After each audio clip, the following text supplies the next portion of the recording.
Hey everyone, Freddie here. We don't usually do this, but I just wanted to make a quick correction in the intro of the podcast. You're going to hear me talk a little bit about the attempted murder of Jacob Blake, and I referred to it as a murder. So I just wanted to apologize for that. It was a little bit of a slip, and I just wanted to make sure I corrected it. Thanks. Enjoy the podcast. Hello. Can anyone around here speak basketball? There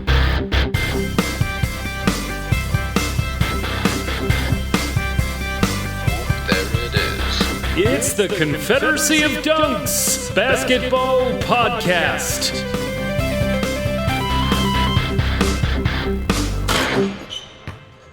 We're going back to back. Welcome to the Confederacy of Dunks Basketball Podcast. I am your still optimistic host, Freddie Rivas. And who, Mr. Harmonizer, sir, are you? My glass is half full, and I'm the producer, Matty D. Matty D, I love to hear it. I also love the earnest style, whatever you had in your throat there. Yeah, a touch of Vern in there, a little touch of Vern. You know what I mean? Oh, a little touch of Vern, never enough. We're a fan podcast. We're on week 3 of being a part of this really cool thing, the Sonar Network. Make sure you check out all their hilarious basketball podcasts. All their hilarious comedy and comedy associated podcasts. Yeah, we are the hilarious podcast on their basketball podcast. Oh God, yeah. Wow! I'm setting myself up for just a whole bunch of tongue twisters. You know, what am I doing here? Yeah, this is Matt. This is Matt's territory. That's why. Matt, why don't you tell us a tidbit about Sonar and some of the other stuff that people need to know about our pod? Sure, yeah. You can listen to us now at thesonarnetwork.com. All the other podcasts are there as well. Lots of great comedy podcasts and health and wellness podcasts. At the end of our episode, you will hear an ad for one of their shows, which is cool. So you can give that a little gander. And if you like what you hear, why don't you go check it out? And then, of course, there's dunkspodcast.com, which, of course, always has all our links to all our podcatchers and our Patreon if you want to support us, as well as, just another way to contact us about them toques. You know what I mean? That's right. Because guess what, buddy? Proof. It's almost fall, which means it's almost winter. Woo! And the top of your ears are going to get frosty soon. So toque time. You need a toque. Toque time is coming up. Head top. Folks, that is just a smooth operator right there. You see how Matt went through those? It's like bing, bang, boom. He didn't do no basketball comedy. What's a podcast? That's my job. I stutter and slur and trip over my own words. It's good. Before we get into the pod, rough loss from Boston. We know there was a lot more fight. Marcus Smart went off. We have some really good guests, and we kind of just dive into everything about it, and obviously the NBA. However, we gotta address what happened right after we recorded our last podcast. Mm-hmm. We had talked with Katie and Ian, obviously, about Nick and Norm and Fred. Suggesting a potential, it was called a boycott at that time. I think a lot of folks are more comfortable with the terminology of strike, considering they're workers. But the Bucks didn't come out. The Magic quickly realized what was happening. The league then postponed the games after the players decided that they would not play due to the very awful viral video of another police murder of a black unarmed man. And we had one of the most profound sporting moments I've ever lived through. The Brewers walked out. The WNBA also was protesting. There was some, I'm sorry, I'm not great with tennis, but there was some high profile tennis walkouts, I believe, as well. The players on the WNBA that wore those t-shirts were pretty, yep. Was, wow, that was very impactful to see. Yeah, 7 bullet holes. Yeah. And let's not forget the NHL and their moment of silence. Yeah. Very brave. Yeah, the NHL kind of pissed a lot of folks off, but in the end, they were pushed to cancel some games as well. And I think, sometimes you're not the first to do something, but I am happy that it did happen with them. Honestly, as am I. Yeah, it's better late than never scenario. I think a little bit. And just shout out to so many brave, amazing people. Kayla Gray, on Twitter during this time has been such an amazing sports figure. Make sure you give her a follow. I hope she gets, as famous, and successful as she deserves to be. And I kind of want to touch on a little bit, I think anyone who listens to this podcast, you're a hardcore basketball fan, and I think you're really into what's going on in the bubble and all that jazz. And I think a lot of people are familiar with the overtones of racism with "shut up and play." But I think there's also some other stuff at play here. Forgive the pun. In terms of judging black basketball players and what they should do and scrutinizing how they should protest.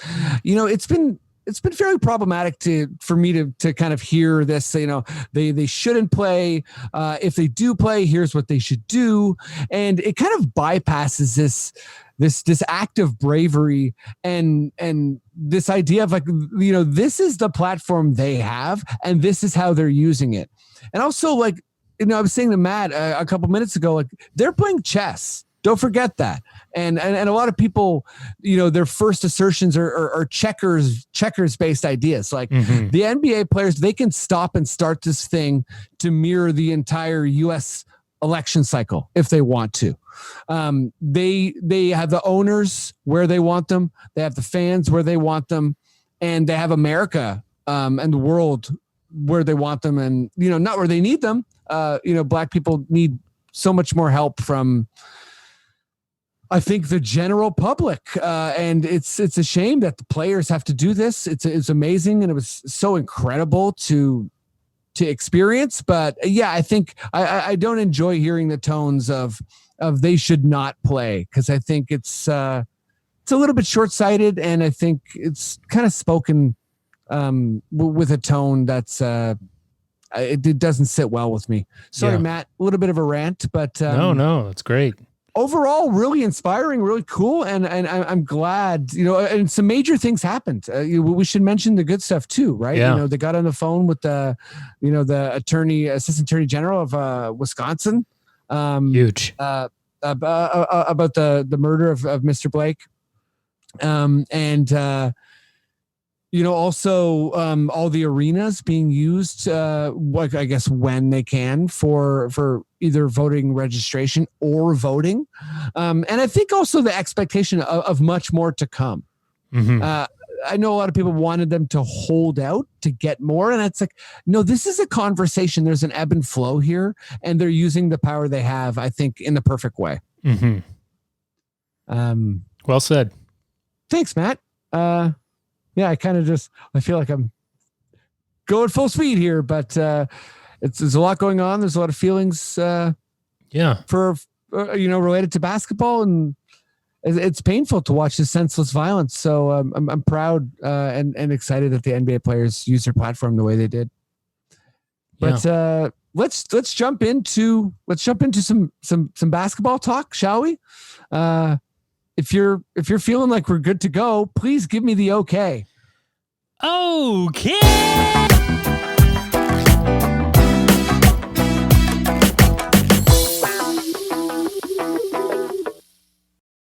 Wowzers. Okay, I'm going to bring on my first guest here. It's been a little while since he's been on the pod.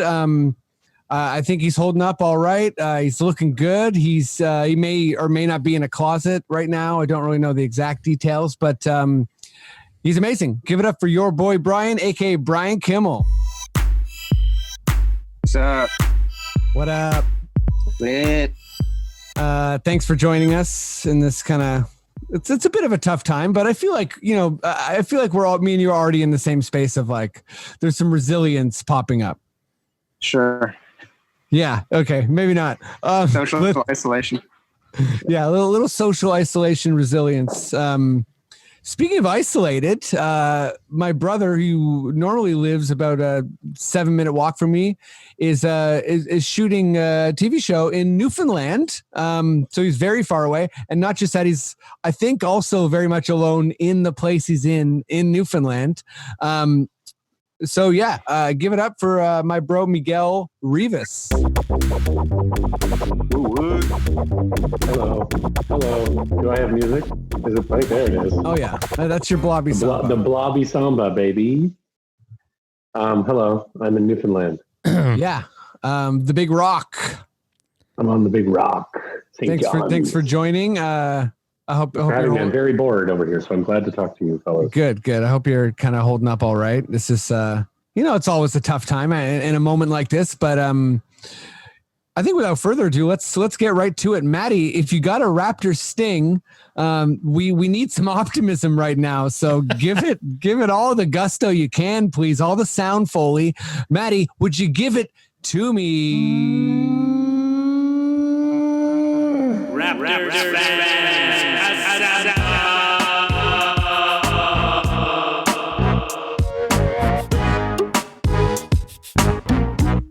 Good. Energetic. I'm feeling okay. I'll just jump right into it. Brian, we went through this last year. You've seen a lot of basketball. That first game, some might say, had sweep energy against the Raptors. I was kind of hoping not. This game, obviously, we'll get into all the nuts and bolts. It was really, really tight. We lost. Big Kemba shot down the stretch. How are you feeling right now? Or I posited resilient, but maybe not. I feel fine. Like, I still feel pretty confident that we have the series, but obviously it sucks to lose, but whatever. That's why it's a 7-game series, right? So, yeah. I mean, does your confidence kind of come from we've done something like this to the Bucks, or is it kind of like more so in the matchup? Done that, this team's been going perennially to the playoffs for what, like 6, 7, 8 years now. So, it's not like we haven't faced adversity before, right? They're gonna get their shit together. They're gonna figure out a way to pull us out. I think that people tend to be prisoners of the moment, and it's like, oh no, we lost a close game, but it's like, no, whatever. I think that the rest of the bubble has been such a cakewalk for us that our fan base forgets what it's like to, fight for a W, right? And, yeah. They're not all going to be easy. The Celtics are a really good team. So whatever. Sometimes you just got to give them their props and then just fucking come back and cook them the next time out. Well, and we'll get to smart, but when you say sometimes you got to give somebody your props, I was feeling that during that moment because I felt like we did a lot of things right and we still could do so much more. I think particularly in terms of offensive polish, but those threes were massive and that's kind of who you want taking them. I was getting big AI energy from them in those moments. I was thinking AI like Steph Marbury in the All-Star game in 2001 or whatever year it was, where he went nuts at the end. It was just like one of those moments. We're waiting for him to come back down to earth, but last 2 games he's been and he started out the game slow, right? And I was like, we got that 12-point lead, and I was like, see, this is what happens when Marcus Smart stops being Steph Curry, and then just in that last quarter he went bananas again. And the guy's got cojones, props to him, stepped up big time, and all you can do is really, give him his props for that. Yeah, it was incredible. If I was not a fan of either team, this game was awesome. So you know what? As a Raptor fan, it was still awesome. Miguel, where what's your, I don't want to say worry meter at, but as a battle tested fan, are you not sweating? Are you sweating? Where are you at? I would say I'm pretty chill. I'm not worried at all. Yeah, just a nice. Is that a little bat? No, it's an Alexander Keith.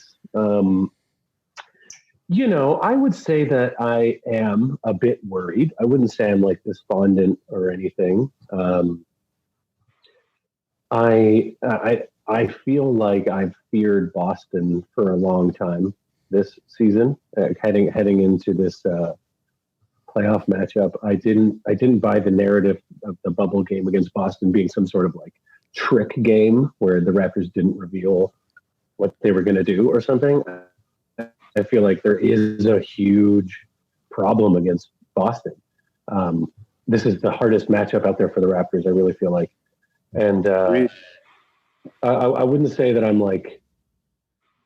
wouldn't say I'm confident, but like Brian, but I will say that like, I think the Raptors will keep fighting in this and probably push this farther than people think.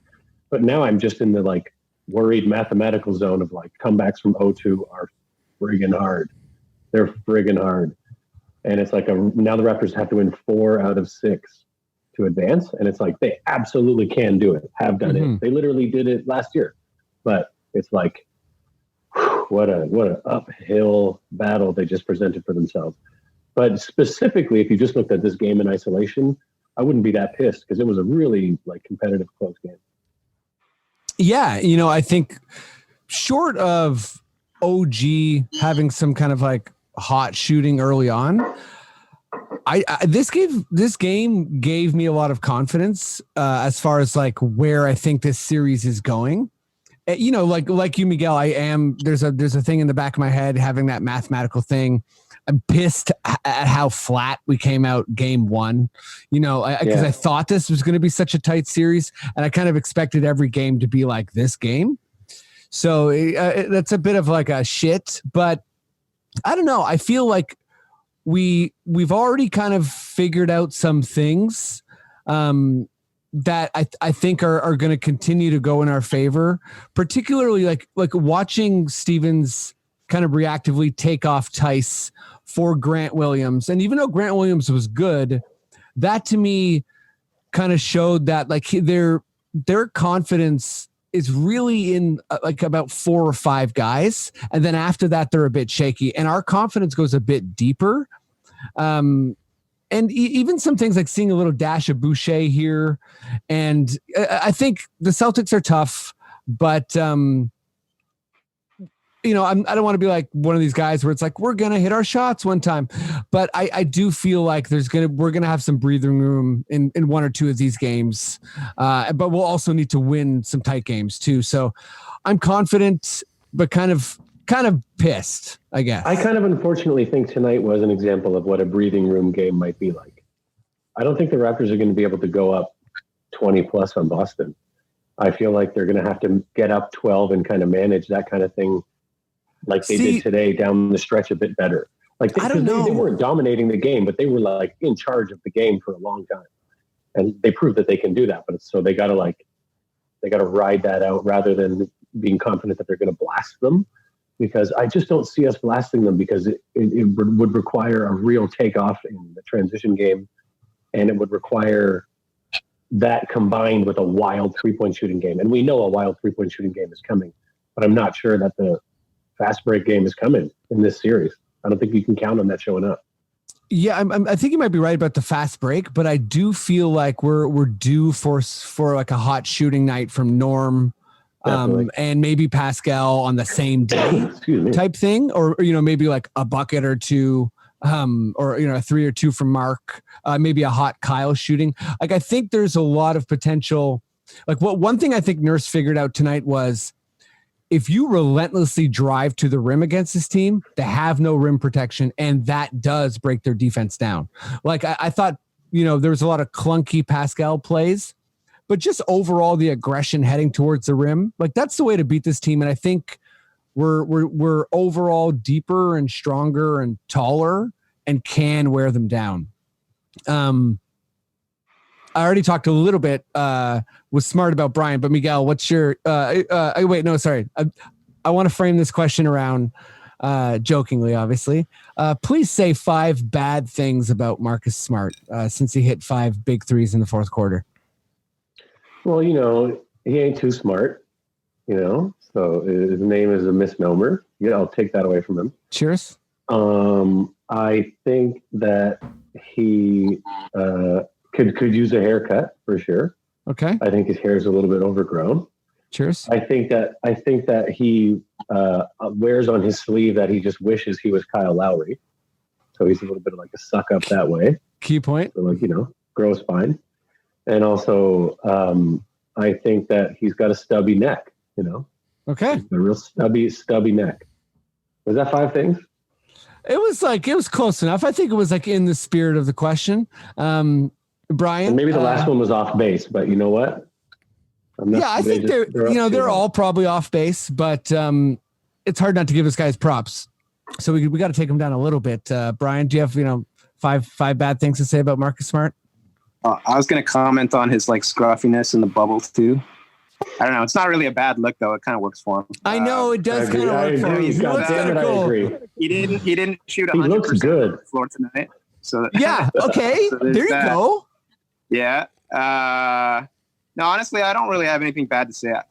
I know it's all just jokes and whatnot, but I think it just kind of like feeds into a bit of a loser's mentality to just try to knock him down when he was great tonight and like whatever. I'm confident enough in our team that we don't need to tear down any of the Celtics to make ourselves feel better.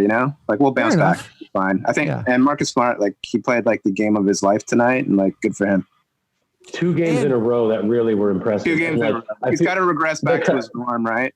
Eventually. I think so. The Kyle Lowry thing. Sorry, the Kyle Lowry thing I was saying is just like his style of play that might infuriate like a casual fan. I think maybe like where he kind of draws. And he does infuriate a lot of non-Raptor fans.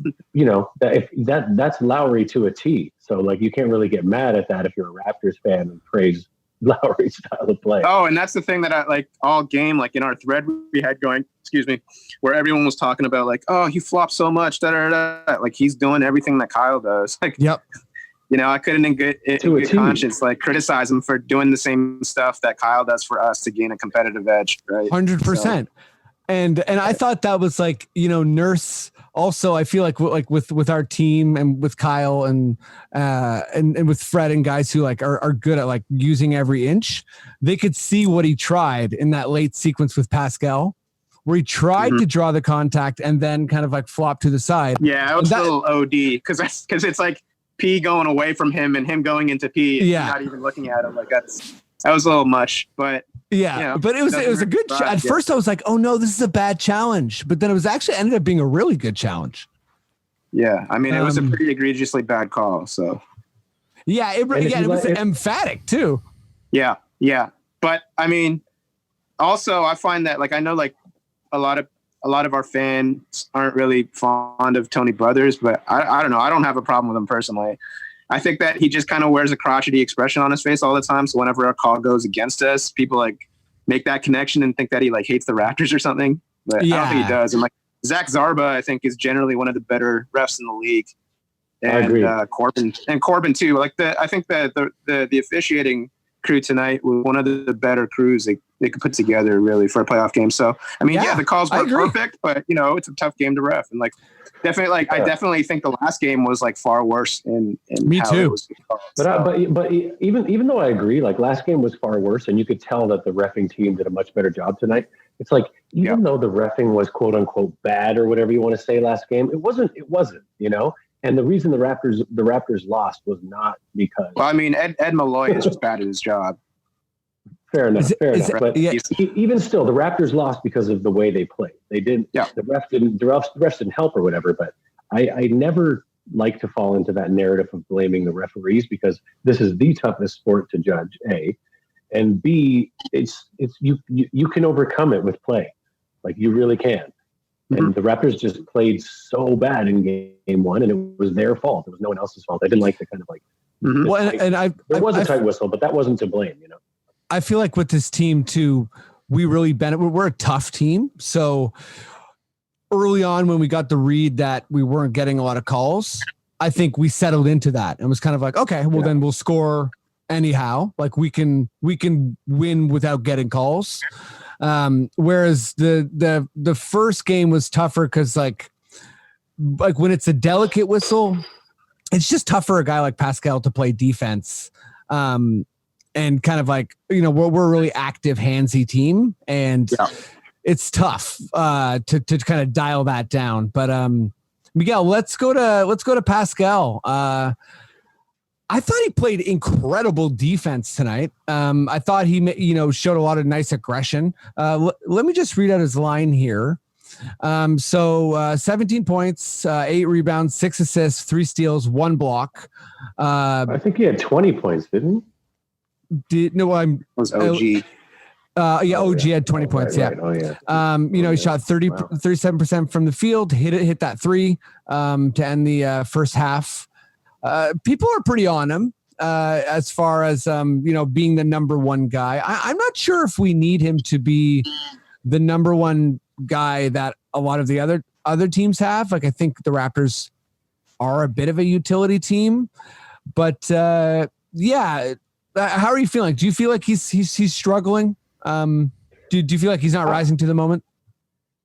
I would say it's pretty undeniable that he's struggling in the offensive area of his game, but I agree that defensively he's playing pretty excellent. And then the entire bubble experience, his defense has been sick. Even like tonight, he got crossed over and put on skates so hard by Tatum in the 4th, but he still, and like he fell, but that looked like it might have been a slip though. So, like a water slip. Yeah. Whatever happened, he extended his leg like Dalsum and like still was able to reach that way. You're like, wow, this guy's like so huge and long and incredible.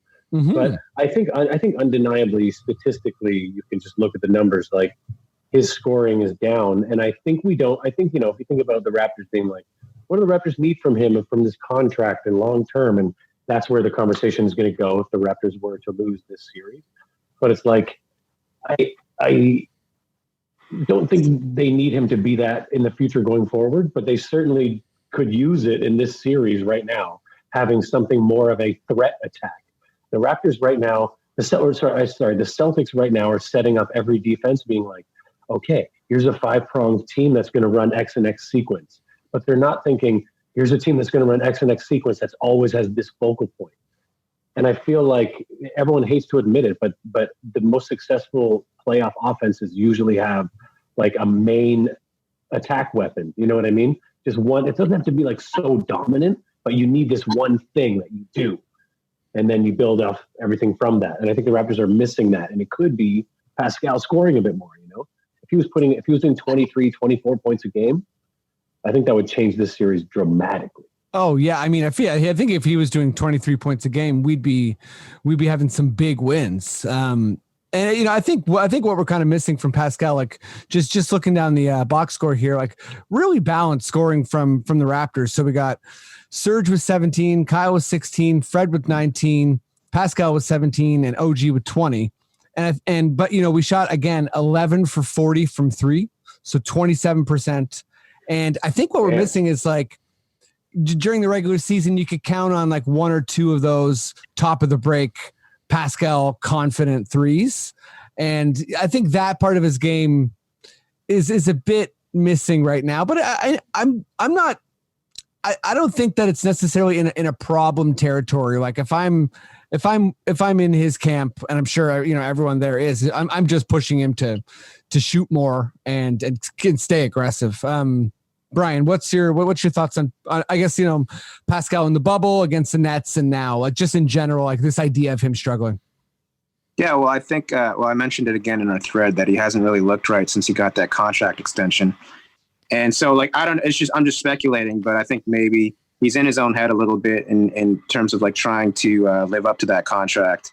Yeah. I'm just guessing, right? Because before that, he just, he was always a little inconsistent, right? Obviously, he's still really young and developing, but he just always seemed to he used to always play with a looseness, like really seemed like he was having fun. And like, I mean, you just look at his body language now. It just doesn't look like he's having fun the way he was before when there weren't such high expectations on his shoulders. And, it's like the first time in his career, like, post All-Star break, the first time in his career where he's really faced like any kind of adversity. He's had like such a steady upwards trajectory this whole time until now. he's got the talent and the work ethic, and he'll figure it out eventually. It's just something that where there's no substitute for time and experience, and we have to let him go through his growing pains. Do you feel like maybe he was one of the players most affected by the 5-month absence? Oh, absolutely. Well, I mean, that was the other thing I was going to get into, is that we don't know.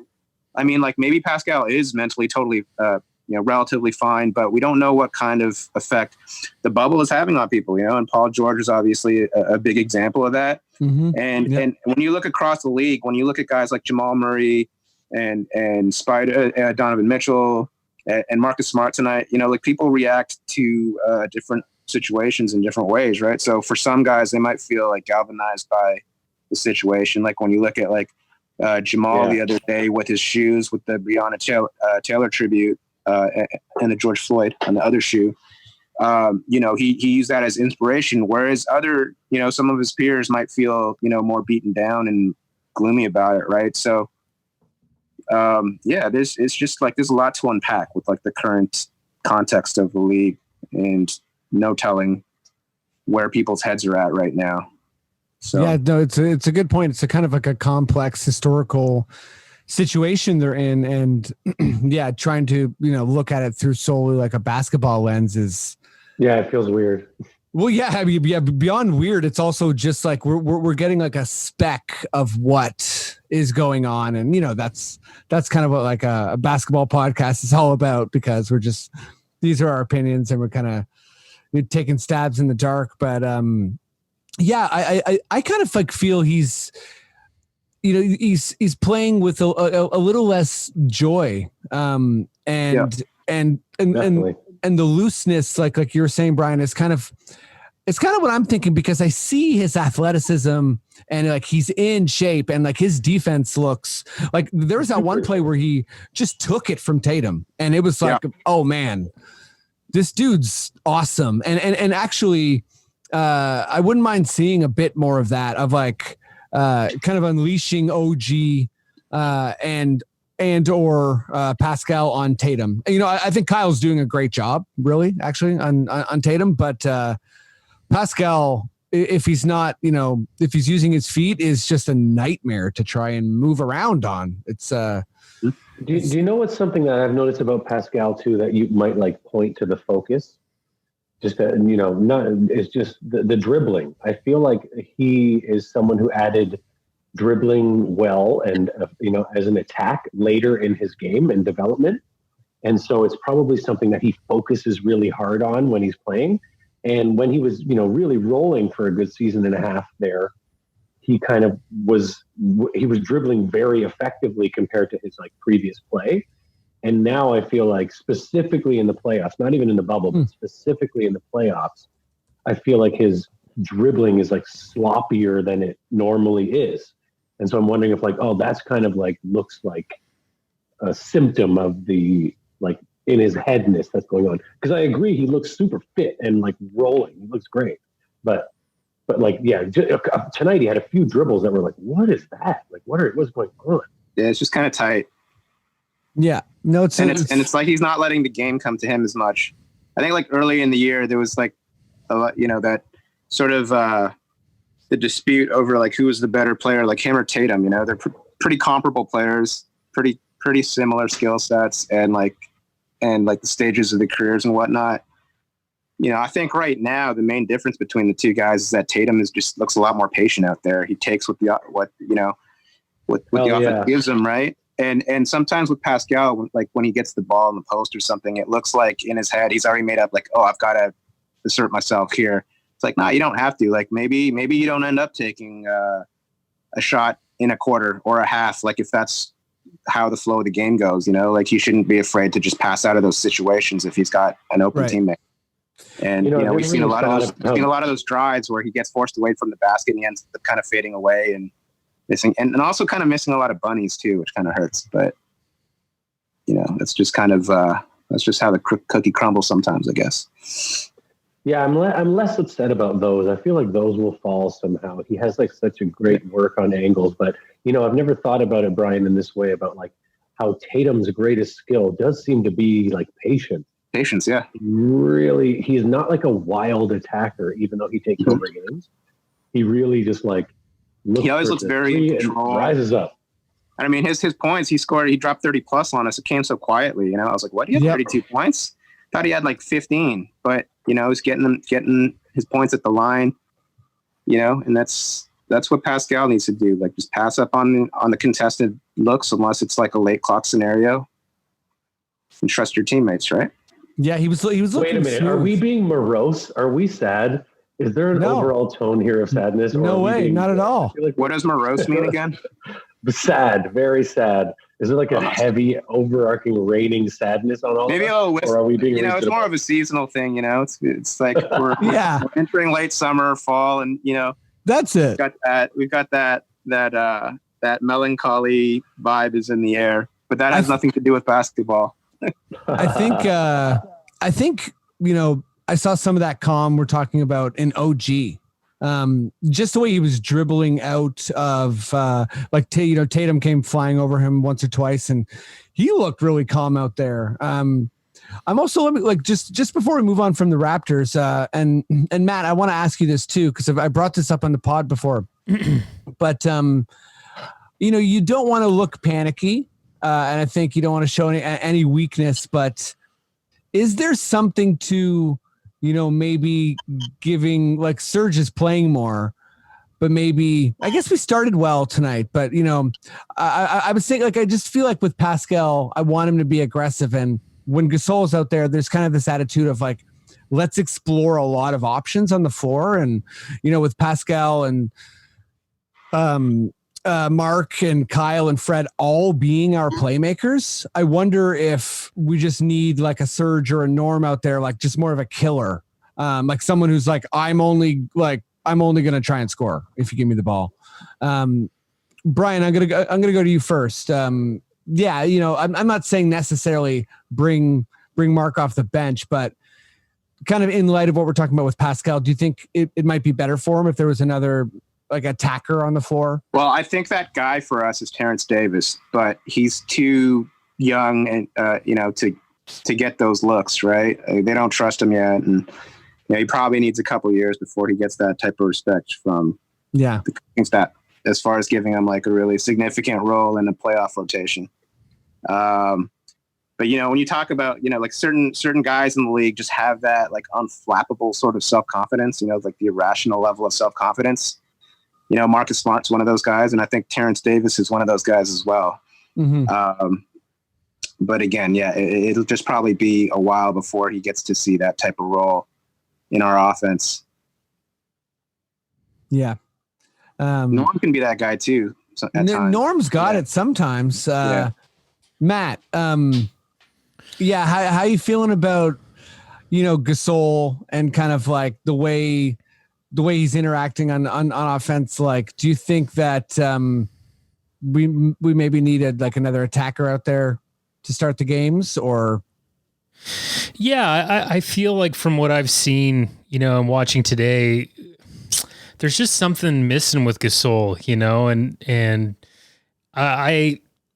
I mean, when it comes down to it, for me, it just seemed like, we lost by 3 points. And, we make a couple of those threes that really should have gone in, that were wide open. Then we could be having a totally different vibe right now. It just, I don't know. It's like they just, I think you guys really touched on with Pascal and stuff. It's just they're playing tight. I think they're feeling a bit of a panic and a little bit of pressure and stuff. And I think if you look at Boston, they do seem to be a little bit looser. So if you got to throw a Matt Thomas in there, just stink it up a little bit. Cheers. I forgot about him. Yeah, definitely. Iceman. Yeah, Matt didn't forget about Matt. Yeah, I don't forget about my Mats. You don't forget about your Mats. You never do. Devlin, he's always in your mind. By the way, Devlin and Jack were amped tonight, and I was into it. Yeah, for sure. They were fun. Sorry, we can start. Jack. Leo, sorry. Leo, yeah. It's like, where the fuck was that? Leo was on point tonight. Like, I was agreeing with everything. Yeah. throughout the whole game. Leo's been, I don't know, Leo's been kind of like, he's been riding something, like some kind of wave in the past while. Like, he has been for a while. People haven't wanted to admit it yet, you know, like. I know, he's kind of cool. Good, like, pretty much ever since Devlin became our play-by-play guy, Leo just has a far better chemistry with him than he did with Swersk. And, you know, he just seems far less uptight now. You know, he can laugh you know what at you know what it himself. was too? Yeah. LeBron wore the I Can't Breathe shirt, and and then I think the whole Cavs team wore I Can't Breathe shirts. I'm talking years and years and years ago, after Eric Garner's death, and Leo did something like players shouldn't wear. You know, he didn't do like a shut up and dribble monologue quite, but he did a sort of like, you know, they shouldn't be, you know, weighing in too hard. And I think people were like, fuck this guy. He seems like a conservative. He wasn't, but he seemed like one. And now he's doing this. Fuck this. I think everyone was like, screw this. And I feel like he kind of learned from that maybe. And now he's really changed his attitude and like. I never even heard of that. Oh yeah. I remember at the time. He was watched really, like, that, yeah. against He's them. always like, as far as I know, like he's a lot like Skip Bayless to me, and that not particularly popular with a lot of sports fans. But when it comes to talking about social issues, he's like always like on the money. Like everything that I've ever seen from him, like on his Twitter or him speaking, has always just been right on the money when it comes to like social justice issues. So that's surprising to me. I never. Yeah, I feel like he had like a turning point where he like changed his mind for real and like. I remember what, because it was with Rod Black. Communicator about that. I remember that segment actually, and it was disappointing. But I also, yeah, like Leo is like he's become one of those people that is like hardcore on Twitter, like just like fuck Trump and like just like going off, and he's been also doing a lot of like direct call outs and his fun his pool shots during the quarantine that he was big on, where he'd be drinking a glass of red wine and then just like do a no look to his pool. This? You never saw Oh yeah, he was great. He did it every day. Yeah, he was doing it every day for a while. Okay, you know what? I gotta just. I think we gotta move on, and I gotta do some research on like Leo's like cool shots, basically, because I'm not doing enough justice. But yeah, I think Raps are gonna be okay. Things gonna be all right. Raps in 6, Raps in 7. What are you guys saying now? I have one last hypothetical. What if Van Vliet went to the bench? Just to run it, and we put Norm in the starting 2-guard position. Quick answer from everybody. What do you guys think about that? I wouldn't be mad at that. Is that the dumbest thing I ever said? I think it works like size wise and that's kind of where I was getting at with like, yeah, if you do that, then don't think about the mark thing. Like, I just think, bring in an attacker, and it's like Norm's role is very clear there. Fred can still play more minutes than Norm, like I'm sure he would. Yeah. It's just a question of, how that affects the players emotionally, right? Like if he's not ready to hear that or like sees that as a demotion, like if he's for it, then I'm all for it. Yeah, totally. Everyone should just follow in the image of Serge. Serge has been the best at being like, where do you want me to go? Where should I play? I'll play anywhere you want. He's been incredible. Yeah. Serge is, man, like, and he's been great this series too. He's like, kind of been awesome. Maybe our low-key MVP of the bubble. I would say so too. I think, yeah. I mean, like Fred's had some pretty ridiculous play, but Serge Norm has been, Norm too. Yeah, but Serge has been so consistent on both ends, rim protection. His, like, I don't know what his 3-point average has been in the bubble, but man, it's like I used to, I went from being like, oh no, to being like, well, he should take the 3, to being like, he's got this. Like he looks so comfortable from 3. It's wild. Yeah, and if you think back to like his tenure with the Thunder, like he was a good 3-point shooter. He regressed a little bit when he like went to Orlando, I guess, and his first like year or two with us. Like, I mean, I think it was maybe his first year with us when our fans really got on him about his 3-point shooting. But that really, like, in retrospect, seems more of an outlier in terms of his career percentages, and like the way he's shooting now seems more in line with the player that he is. Yeah, I agree. Okay, there's a bunch of exciting NBA stuff going on, so let's move there. Matt, if you got a beautiful NBA sting for me, would you give it to me? This is Adam Silver.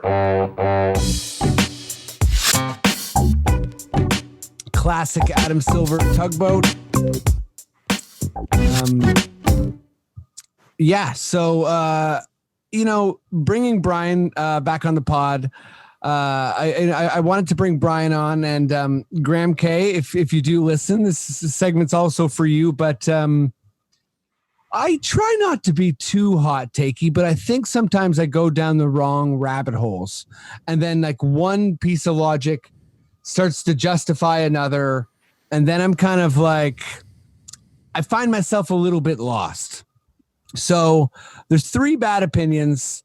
I think one of them I've covered pretty well, and that's Luka, which kind of started as, I didn't necessarily think that his rookie season was historic, which is like, really, I don't know what kind of point I was trying to make, but whatever. And then I doubled down on that by saying, I don't think he's going to be an MVP caliber player. Mm-hmm. So that is like so quickly and profoundly blown up in my face. So I think, I've said that a couple times on the pod. Another one, and I don't know how many times I've said this on the podcast, but I was pretty bullish that Pascal was quite a bit better than Tatum. And I think, as was I. Yeah, like that's a take that I feel like I really, and I remember Graham K one time, on a message board posted like, hey, is Tatum maybe better than Siakam? And I totally was like, you're crazy. That's a dumb thing to say. And Tatum, I think I thought at that time was starting like a hot streak, but he seemed to kind of settle into being this incredible of a player. And I still think Pascal's significantly better on defense, but I don't know, that might be, we'll see how I do, but I might be kind of wrong there. And this one's for Brian, Jimmy Butler. Okay. So GOAT. What's that? The GOAT. Yeah.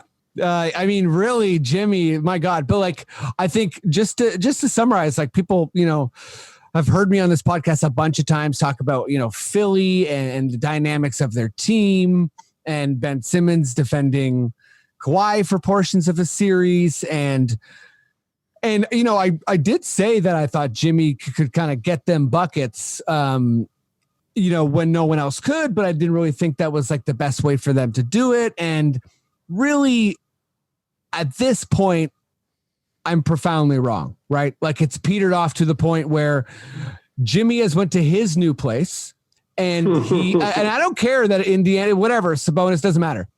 You sweep a team, you sweep a team.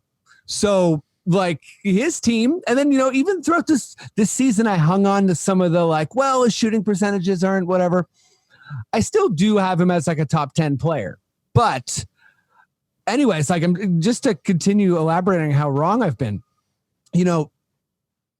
Just like he throttled, the Miami throttled Indiana, and then Philly. For Philly, obviously the Ben Simmons loss, injury is massive, but for Philly to get swept like that, sure, there's a lot of different contexts, but I think just the sweep in favor of Butler, and then Philly getting swept, and then on top of that, you have he has a playoff career high, and basically just like goes off like a bomb against Milwaukee in the fourth quarter. And like, I don't know if you guys got to watch that game, but he really took over the game like on both ends. And I would say that Milwaukee looked scared of Jimmy Butler. Well, like I would say that's fair. They were like, this guy is, I don't know what to do. When the Bucks are pretty nasty. They have great. Well, he looked like he turned into Kobe in that fourth quarter last night. It was wild. You look at the pull-ups, the turnarounds.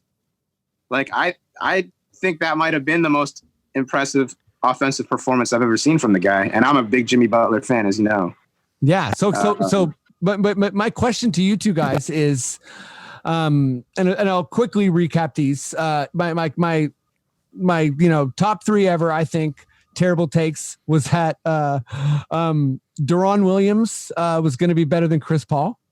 So that one, I know that's a good one. That one's hard to beat. Were you in the general game thread last night?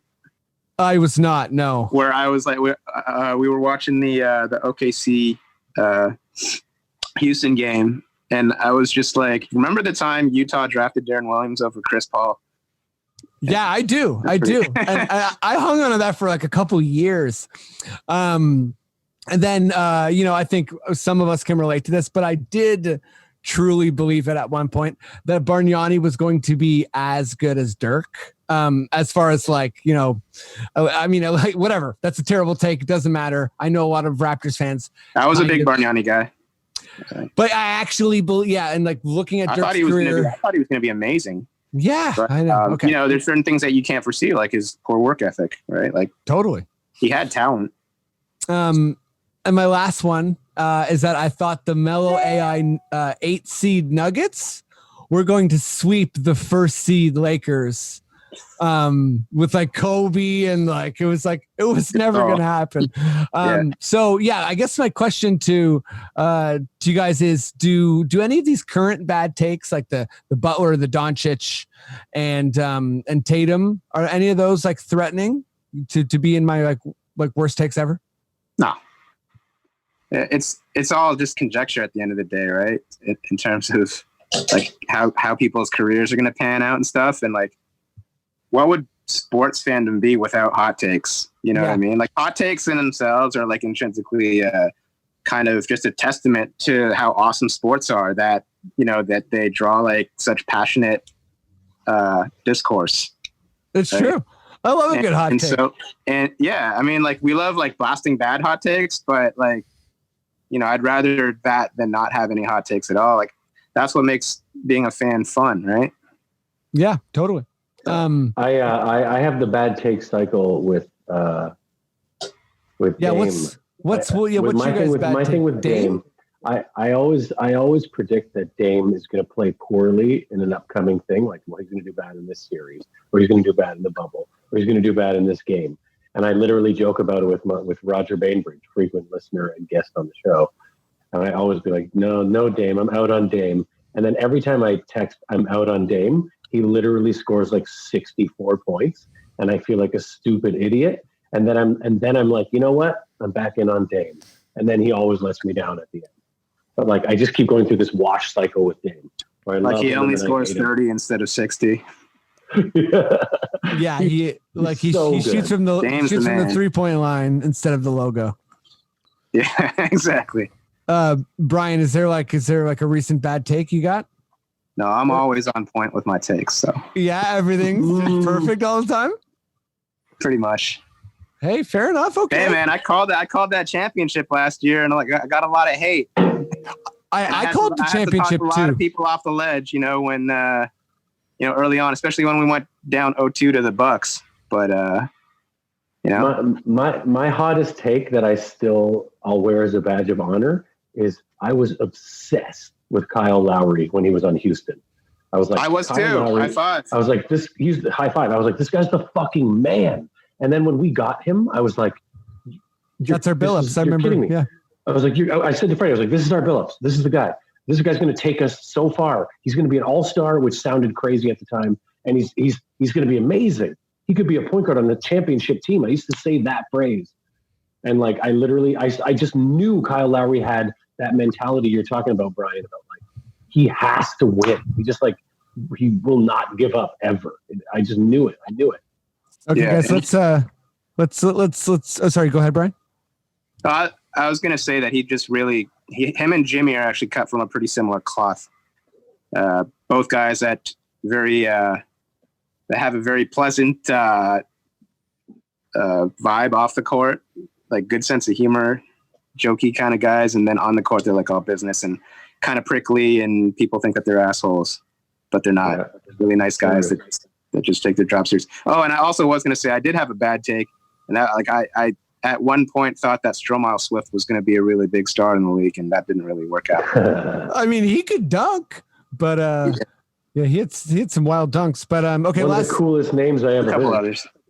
Yeah, that was a great name. I think it was mostly just the name, to be honest. Yeah, the name Guy's name is helps. so awesome. There's no way he can't be a star. Oh man, Stromile Swift plus Stromile is the first name.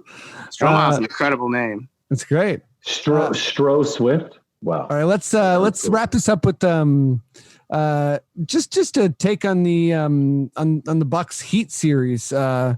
Brian, I'll go you first. Who do you think's gonna win? And I guess how long? What's the main theme of the series? Sorry, what's the main what?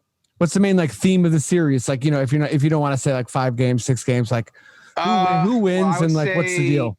I would say Heat in 5 or 6. Wow, that's what I was thinking. Going, hey, I just the Bucks have just looked off the entire bubble since this whole thing started. Mm-hmm. There's some shaky. Yeah, I don't know. They just look rattled, and I agree. Hey, they're a great team. They could put it together and end up winning the series. But right now, I mean, Heat Raptors was kind of the Eastern Conference Finals that I was predicting to begin with. We'll see if that happens. But yeah, I don't have a lot of faith in the Bucks right now, and I'd be happy for them to prove me wrong because I like Giannis and I'd like to see him succeed. Yeah, Giannis is awesome. He's fun to root for. Yeah. Miguel, Heat Bucks. What are you feeling? I'm going Heat in 7. I think it's going to go deep and it's going to be some kind of wild fucking finish. I think it could go either way, truly. I think that Milwaukee could easily put it together and really start playing quite well. But I just want the Heat to win because I just like that team so much. And I just think I just think that it's going to be a wild series. There's no way the Heat's going to take it easily from the Bucks either. There's no way. Yeah. It'll be competitive. There is Spo. I mean, I've always been a big Spo fan too. I'm okay. I think I'm going to go a little bit opposite of you two. I'm going to go Bucks in 6, only because I think that something's going to happen with Giannis where he's even going to hit some other new something, or maybe not. We'll see. But I just feel like there's. It's not the story's not going to be like Middleton and Bledsoe let him down. I think that the story's he's going to put it back on his chest and be like, no one can stop me. He just hasn't really been a finisher though, right? I'm trying to think. No, most free of their throws, wins, it's a problem. most of their wins, they annihilate their opponents, right? But in these close games, and I mean, similar to us, I guess as well. But similar to the Raptors, unfortunately, right? Yeah. But right now, when they get down, in those late in the crunch time. He kind of looks like a different player. I read a lot into just body language, and this is the same as when we came back from that 0-2 deficit last year against them. His body language, his demeanor just changes. He kind of looks, he looks kind of scared out there. I hate to say it. And right now, their offense is really predicated on their guys hitting shots, right? Drives and dishes. And, Middleton hasn't really, I mean, I haven't watched every game that they've played. Hasn't been great. The games that I've watched, Middleton's been looking pretty average to me. And we know that, they lost Brogdon, which is obviously huge. So I don't know, his teammates definitely need to step it up. They need to be flawless, from behind the arc, not flawless, but you know what I mean? Yeah, totally. Yeah. Well, guys, I think that's it for the pod. Thank you both for doing it. Raptors are down 0-2. I mean, it's all good. It's all good. We got this.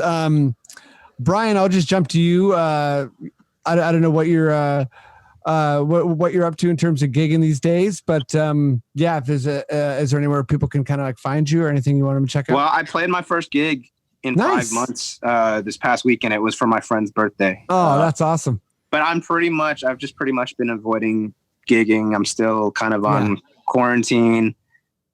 I don't know. I'm just kind of trying to err on the side of caution, but it is getting stressful. Yep. Definitely got to think about stacking some chips for the winter. But right now it's just watching ball. Yep. Playing video games, eating Swiss chalet. I mean, that's pretty good. You're being a responsible Canadian citizen. You're really exactly get the sauce. Exactly right. Get the sauce. Get the sauce. Swiss chalet sauce. Chalet sauce. Miguel, what's up? You're in Newfoundland, but anything you want I'm in people to Newfoundland. know or check out? Yeah, I have a podcast on CBC Podcast. It's called Tony Ho, and it's a sketch comedy podcast to brighten your day. Season 1 came out over the summer, and season 2 is going to come out in just a few weeks, really. Sweet. So everybody go check out CBC Podcast wherever you stream your podcasts and look for Tony Ho and check us out. We're funny. It's great. And we're trying to make everyone's pandemic lighter and funnier and nicer. Nice. I liked your tone there too. It's like super cheery. Guys, thanks so much for doing the pod. Hello. Can anyone around here speak basketball?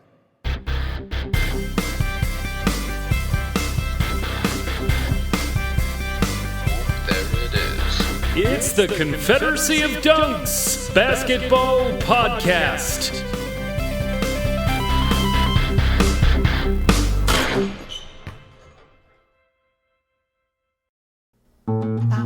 This podcast has been brought to you by the Sonar Network. Sonar!